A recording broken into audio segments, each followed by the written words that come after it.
గౌతమ్ గారు నమస్తే సార్. నమస్తే అండి. సార్, బీజేపీ వీళ్ళు చెప్పుకోవడానికి మాత్రం ప్రపంచంలో మా అంత నీతివంతులు లేరు. అసలు మా అంత ఆహ్, ఆహ్, ఇది ఓపెన్‌గా పాలిటిక్స్ చేసేవాళ్ళు లేరు. మాకసలు ఎటువంటి దాపరికాలు ఉండవని చెప్తారు.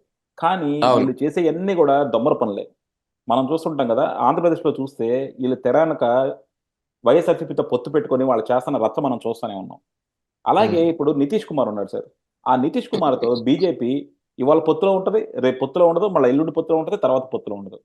వాళ్ళసలు పొత్తులో ఎందుకుంటారో, పొత్తు నుంచి ఎందుకు బయటకొస్తారో తెలీదు. అలాగే ఇక్కడ పవన్ కళ్యాణ్‌తో. పవన్ కళ్యాణ్‌తో మేము పొత్తులో ఉన్నాం. జనసేన, బీజేపీ పొత్తులో ఉన్నాం అంటారు. మళ్ళీ అట్ ద సేమ్ టైమ్ ఎవరికాళ్ళు అక్కడ మరి నాకిక్కడ అర్థం కానిదేంటంటే పవన్ కళ్యాణ్ గారు చంద్రబాబు గారు మాకు చెప్పకుండా ఎమ్మెల్యేలు ప్రకటించేశారని చెప్పి గొడవ గొడవ చేసి ఆయన ఇద్దరు ఎమ్మెల్యేలు ప్రకటించాడు గదా! మరి ఈయన బీజేపీ కూడా పొత్తులో ఉన్నారని చెప్పుకుంటున్నారుగా. అవును. ఈయన బీజేపీ పొత్తులోనే ఉన్నారు.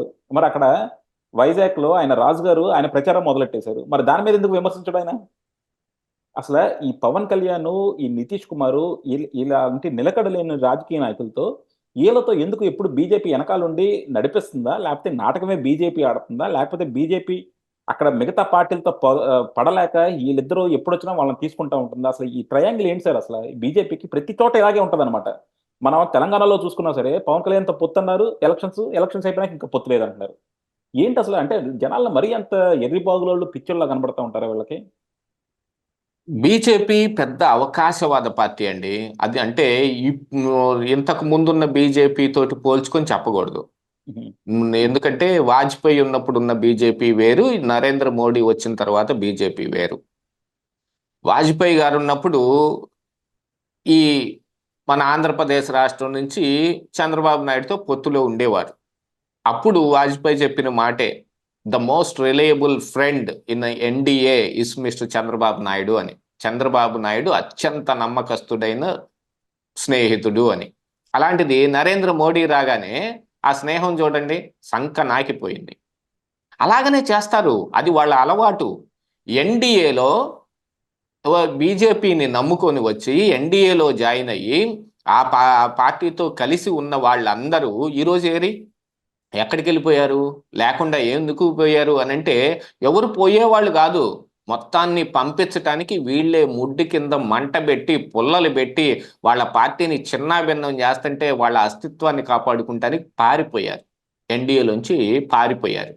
కాకపోతే ఇప్పుడు నితీష్ కుమార్ అని అన్నారనుకోండి, నితీష్ కుమారు ఎప్పుడు ఏ పని ఎందుకు చేస్తాడో ఆయనకే తెలీదు. ఇప్పుడు గఠబంధన్‌లో ఉన్నాడు. అధికారం వాళ్ళ దగ్గరే ఉంది. అయినా కూడా ఇప్పుడు అందులో నుంచి బయటకొచ్చేసేసి ఈళ్ళతోటి కలిసి ఇప్పుడు మళ్ళీ ఇక్కడ మళ్ళీ అధికారంలోకి రావాలి అంటే ఉన్న అధికారమే. అది ఎక్కడికి పోయేది గాదు. బీజేపీ పార్టీని నమ్ముకొని రేపేమన్నా పెద్ద ఇదేమన్నా వస్తే దాంట్లో ఏదన్నా చేద్దామా అని.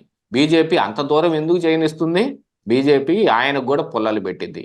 ఎన్‌డీఏలోంచి బయటకి ఎవరన్నా ఎళ్లారు అనంటే అది కేవలం బీజేపీ ఎల్లగొడితేనే ఎళ్తారు. 2014 నుంచి 2019 వరకు బీజేపీ ఆడిన విచిత్రమైన ఆట ఏదైతే ఉందో దాన్ని చంద్రబాబు నాయుడు ఆడలేక బయటకొచ్చేశాడు.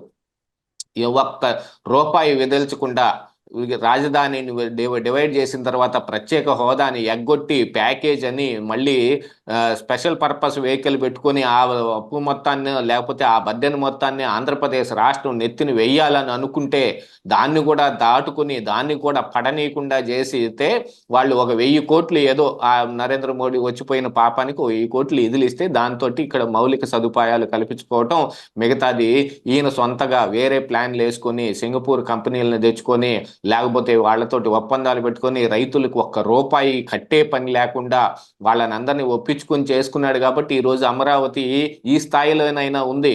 మూడు ముక్కలాటాడి జగన్మోహన్ రెడ్డి దాన్ని కూడా లేకుండా చేద్దామన్నా కూడా రాజ్యాంగబద్ధంగా కుదరకనో లేకపోతే చట్టపరంగా అది వీలుగాకనో ఎందుకు ఇంకా ఆగి ఉందంటే దానికి కారణం ఏంటి?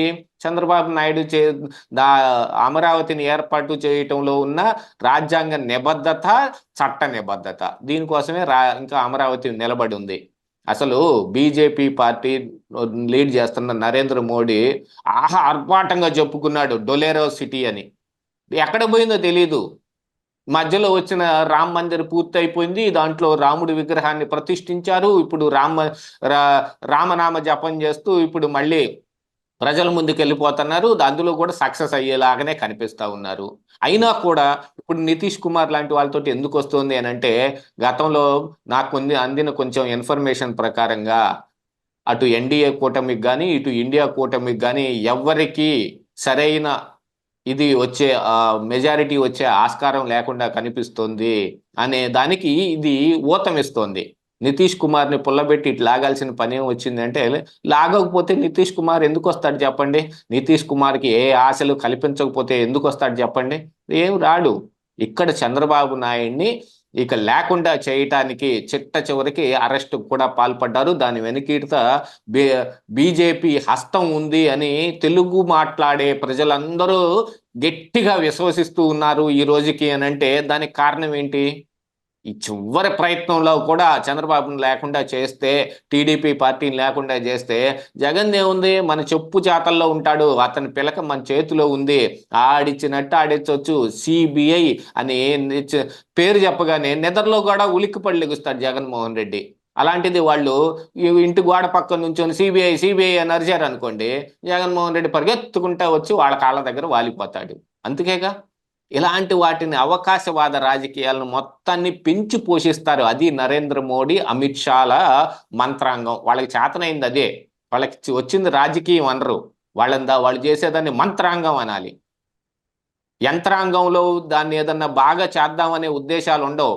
మంత్రాంగం చేసి మంట పెట్టేయటంలో వాళ్ళు సిద్ధహస్తులు. అలాంటివి అన్నీ చేసి ఎలాగోలా మళ్ళీ అధికారం నిలబెట్టుకుంటే ఇంకా మోడీ హయాం అయిపోయిద్దిగా. మోడీ మళ్ళీ ఇంకో 3వ టర్మ్ కూడా ప్రైమ్ మినిస్టర్ అయ్యాడు అనుకోండి, మూడు సార్లు వరుసగా ప్రైమ్ మినిస్టర్ అయినోడు అవుతాడు. దాంతో పాటుగా ఆయన వయసు కూడా అయిపోయి చివరికి తర్వాత 3వ నాటికి ఎవడుంటే అది, ఎవడు లేకపోతే అది. వితౌట్ నరేంద్ర మోడీ, అమిత్ షా, బీజేపీ ఏం చెప్పండి? ఏం లేదు, ఆడ ఏం ఉండదు. ఇంతకు ముందు వాజ్పేయి ఉన్నప్పుడు చేసిన లాంటి పనులు కూడా ఏమీ చేయలేదు కాబట్టి బీజేపీని కూడా తీసుకొచ్చి ఒకే ఘాటను కట్టేశారు. ఇప్పుడు గుర్రాన్ని గాడిదని ఒకటి ఘాట కట్టేశారంటారు చూడండి. ఇప్పుడు ఆ కట్టేసిన దాంట్లో గుర్రాలు ఏమి లేవు, అన్ని గాడిదలే ఉన్నాయి. ఆ ఘాటికి అన్ని గాడిదలే కట్టబడి ఉన్నాయి. ఆ పార్టీలే ఇవన్నీ. ఇప్పుడు జరుగుతున్న విధానం కూడా అదే. కానీ మోడీ, అమిత్ షాలు కానీ ఇప్పుడు ఎలా చెప్పండి. చూస్తారు సార్? ఎందుకంటే ఇప్పుడు నితీష్ కుమార్ని పట్టుకొని అక్కడ వాళ్ళు ఎలా అయితే నాటకం ఆడుతున్నారో, ఆంధ్రాలో పవన్ కళ్యాణ్ పట్టుకొని కూడా అదే నాటకం ఆడుతున్నారు. ఎందుకంటే పవన్ కళ్యాణ్ వాళ్ళు ఎప్పుడైనా వదులుకోవచ్చు, ఎప్పుడైనా తెచ్చుకోవచ్చు. ఎందుకంటే పవన్ కళ్యాణ్ 2019 ఎలక్షన్స్ ముందు బీజేపీని తిట్టి బయటకు వచ్చాడు. 2019 ఎలక్షన్స్ అవగానే అసలు బీజేపీతో మళ్ళీ ఎందుకు వెళ్ళాడో ఆయనకే తెలియదు. ఇప్పుడు బయటకు వచ్చినందుకు ఎందుకు వచ్చాడో చెప్పలేదు, స్పెషల్ స్టేటస్ అన్నాడు. మళ్ళీ లోన్కి ఎందుకు వెళ్ళాడు? స్పెషల్ స్టేటస్ పాచిపోయిన ఇచ్చారని, లడ్డూలు. అదే మళ్ళీ స్పెషల్ స్టేటస్ ఇచ్చారని వెళ్ళాడా? ఎందుకు వెళ్ళాడు బీజేపీతో? మళ్ళీ ఈ రోజు బీజేపీ నుంచి బయటకు ఎందుకు వచ్చావు? మళ్ళీ బీజేపీతో పొత్తులో ఉన్నాను ఎందుకంటావు? అసలు ఏంటి అంటే నీకు బీజేపీకి జరుగుతున్న రంకు నాటకం ఏంటి అసలు? అసలు ఇదే బీజేపీ ఆడే డ్రామానండి.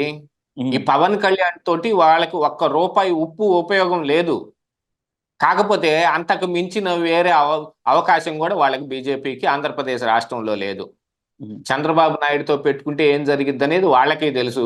జగన్మోహన్ రెడ్డితో పెట్టుకుంటే ఎలా ఉంటది అనేది వాళ్ళకే తెలుసు. ఎందుకంటే 2014 నుంచి 19 వరకు చంద్రబాబు నాయుడు తోటి, 19 నుంచి ఇప్పుడు 24 వరకు జగన్మోహన్ రెడ్డి తోటి వాళ్ళు కలిసే ట్రావెల్ చేస్తా ఉన్నారు.